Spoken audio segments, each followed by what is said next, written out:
Welcome, today in front of me Motorola Edge 30 and I'll show you how to turn off Hey Google of Goole Assistant on this device.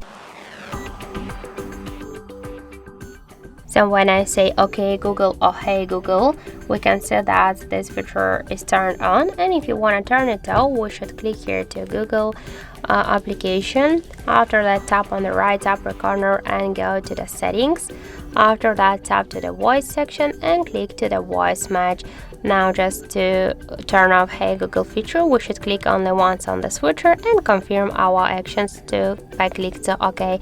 And now when we'll say Hey Google or OK Google, we can see that this feature is turned off successfully. So that's it. Thank you for watching, and if you find this video helpful, don't forget to leave a like, comment and to subscribe our channel.